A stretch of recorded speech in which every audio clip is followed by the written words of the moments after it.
Start again. What was some notable productions before the changes?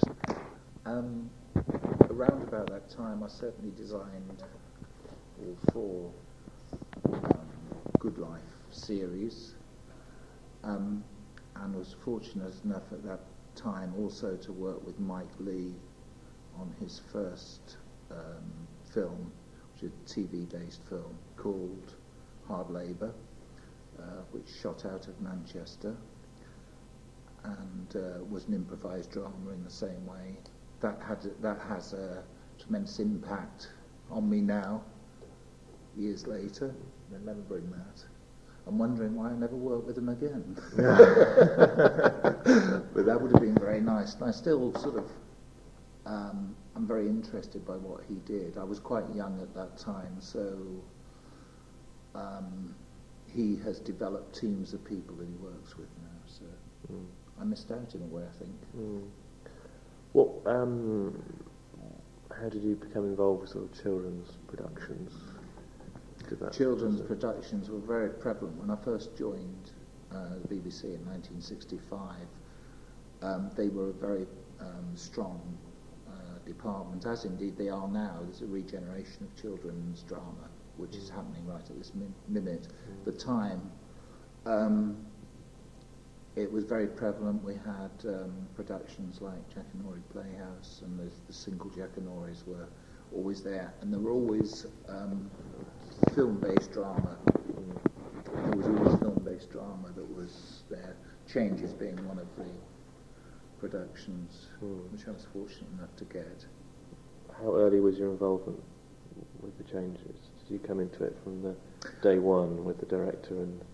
Knowing the way things work at the BBC, although I can't quite recollect exactly, I guess that I had about 10 to 12 weeks preparation, because the film period was 22 weeks. There was the first split into two sections. There was a 10-week first section of the film, and then a week off, and then I think we had the final 12 weeks. So it was quite a long period of time. What question I wanted to ask you about, were you filming in locations? How much set dressing do you have to give to the location? Well, again, it was interesting to see the tape you showed me today, because, again, memory plays tricks. But I was pleased to see that my involvement was absolutely total on each frame, especially the frames that you showed, or the episode you showed me, which was the first one, which was basically in Bristol, where I have even now clear recollections of the locations and the sort of work I was doing, but had no idea of the detail that came across on the screen, as in fact I haven't seen it before. So it was quite an interesting thing to see. But I would say, location-wise, things were very carefully thought out and very carefully dressed. So you were kind of always around, just behind the camera for pretty much all the filming, were you? Yeah, the involvement was quite sort of total, from what I can remember, that I was always there. Unlike now in the film business, where jobs are fragmented more, the designer's role at that time was more complete, in that you were directly responsible, rather than being removed from the responsibility of certain things, So in fact, the art directing thing was very much part of designing, so you actually stood with the camera and helped shape shots, which I think gives the changes a completely unique kind of look. And what I was very amazed about was the quality of the camera work on it. That to me is a bit of a revelation, seeing it for the first time. What were the particular challenges and things that you had on the changes? Do you remember? I think basically, again, I'm now recalling things. I don't think that the budget was excessive, so in fact one had to convey the chaotic nature of some of the scenes by how can I say, kind of abstracting imagery to give a feeling of chaos, and like sort of open fridge doors and pictures askew, and broken glass, litter, and the prams, and the general sort of street dressing is quite interesting, I think.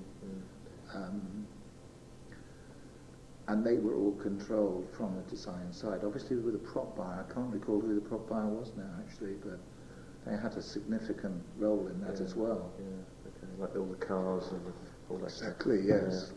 And that was all in St Paul's. St Paul's, and the early scenes in episode 1 was a square very close to the Clifton Suspension Bridge and the streets around there, which had a lot of, I remember doing a lot of shots there of street chaos, but also the Sikhs. I seem to remember walking in queues. Along the line, yes. Carrying a kind of... we did quite a lot of filming there. Again, we were there not just for 1 or 2 days. I seem to recall possibly about a week of different filming there. Why Bristol? Why not London?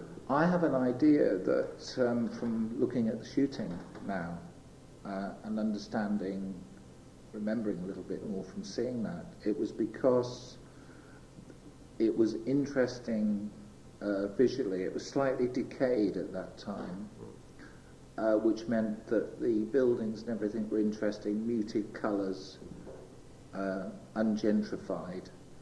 But also, more important than that, was the feeling of elevated shots where you saw cityscapes, which kind of reflected back to the opening credits, which was of the suspension bridge with traffic going over it. So I think just really the fact that you could get a lot of perspective in the shots from that, from the feeling of layers, heights, and... Tell me about the pub that you had to demolish. Well, that was quite interesting because again it comes back to me having seen it this time, having never seen those images before.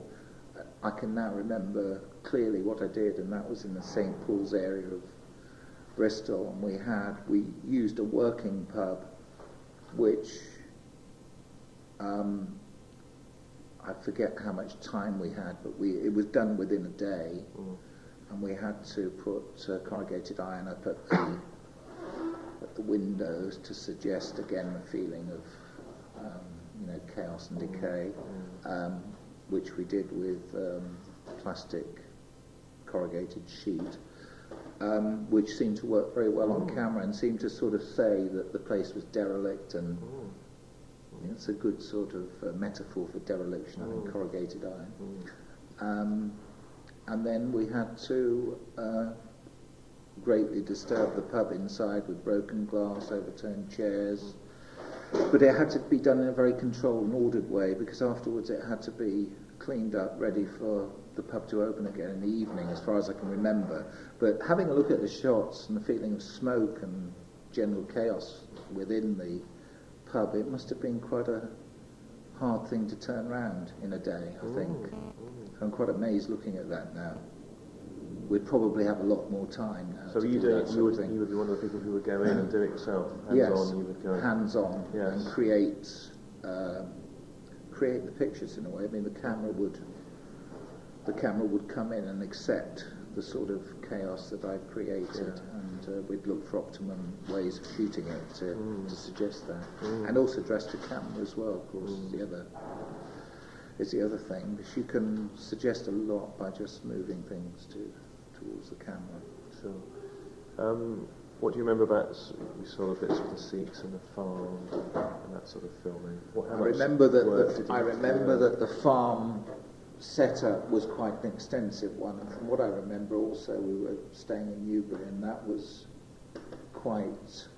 we had quite a lot of time at the farm.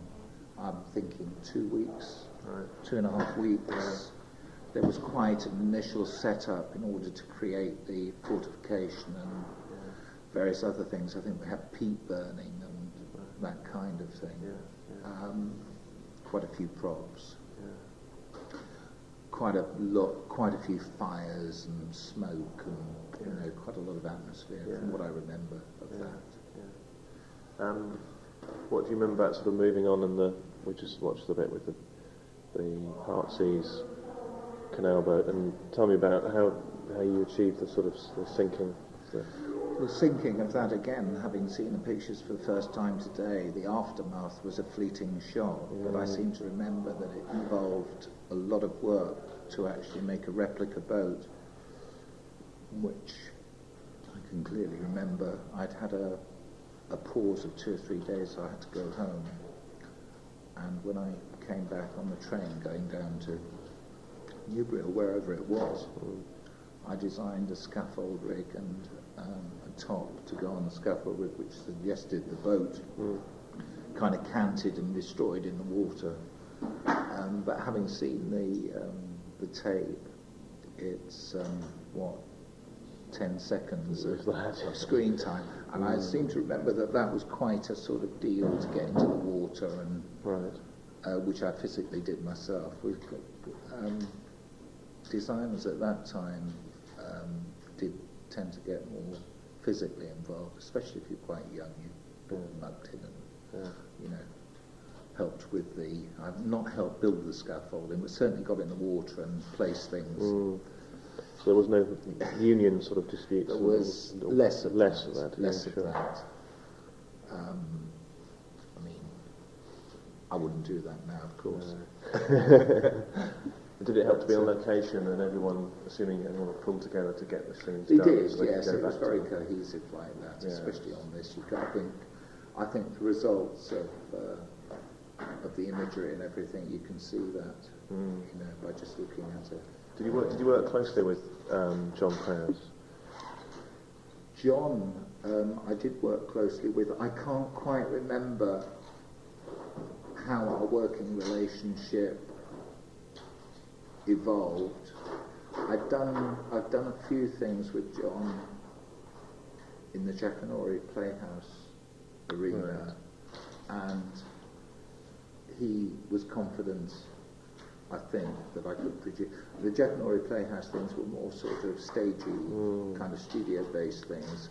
But I think because I'd had, at that stage, I can't remember whether I was about to work with Mike Lee or just work with him, but because I had quite a lot of experience, although I was young, I think with a big project like this, he was confident that I'd be able to do a decent job for him. What David's saying, 25, that was probably in my late 20s. Okay. Did you enjoy working on the production? I found it a fantastic sort of job, yes, looking back now. Because of the diversity of locations, the fact that it took me out of London, and working with a team of people that produced a cohesive unit, and made for a very interesting few weeks, quite tiring over that duration of time, long days, a lot of weeks away from home, in fact. What about the ending in the caves? What do you remember of that? Well, in some ways, and you've reminded me about this, the resolving of the story to me was always slightly unsatisfactory. The simple reason, and this is only a memory that actually you've helped me with today, because I hadn't even thought about it. But the resolving of it was slightly too literal in terms of the visuals for me. I was slightly uneasy about producing a monolith in a cave and having it backlit and everything. I thought to myself, no, this isn't going to work. This is too sort of obvious. That was my feeling at the time, and I remember that quite strongly. We were filming in the Clearwell Caves, which were very atmospheric, which were run by Ray Wright, who I'm not sure whether he's still with us today. I suspect he probably is. I heard from him, or heard about him about 2 or 3 years ago. So he was sort of secretly, he was there. He was there in a supervisory capacity, in fact, helping us to find the right area of the caves, which is quite complex network of tunnels, and we happened to be in a large open area which was quite close to the mouth of one of the main entrances. But I'm sure that that sort of location could probably be found with his help again. But it was an incredible location. I have a feeling of slight detachment at that stage of the film, because I think that that was the second block, and it was surely right at the end of the film as well, from what I remember.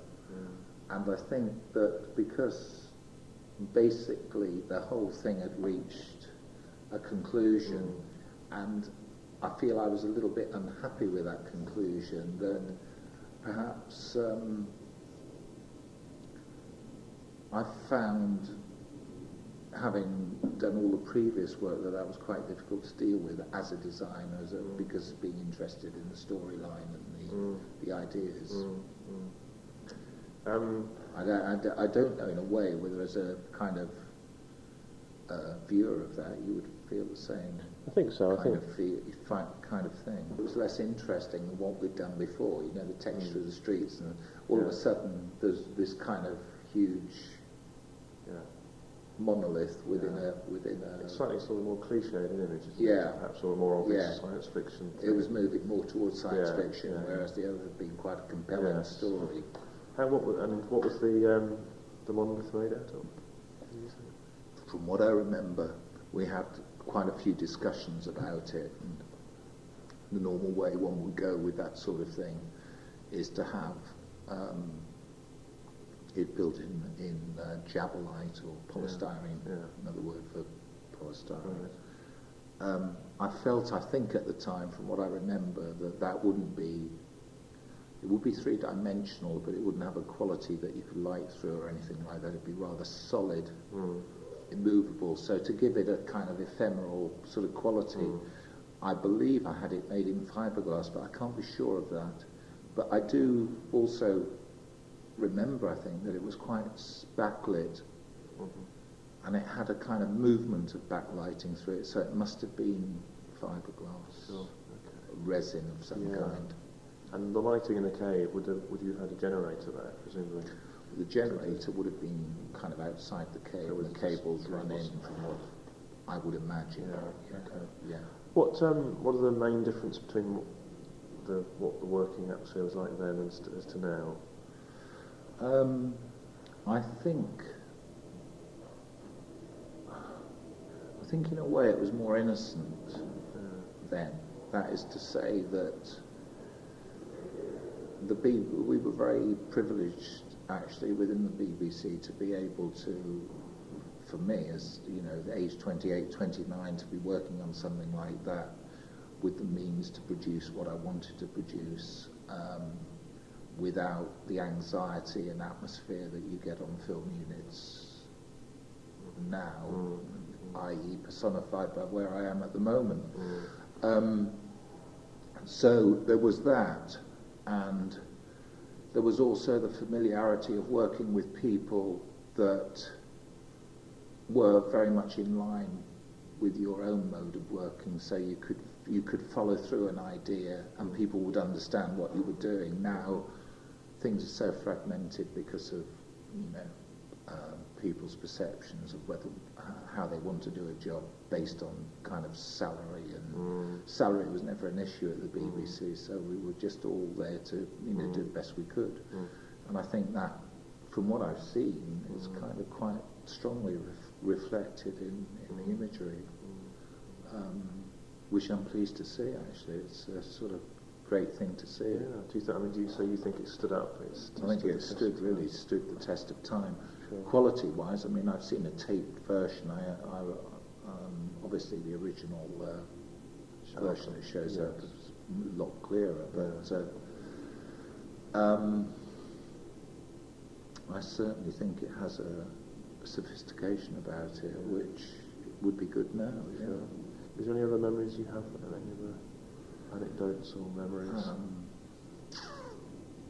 I have anecdotes of when I should have been on set with the stalactite, at the end, I was crawling about the caves with Ray Wright, which was my first experience of potholing, which was absolutely, on memory now, frightening. I was a lot fitter than I am now, so I managed to do it, but certainly very frightening, yeah. Oh, wow.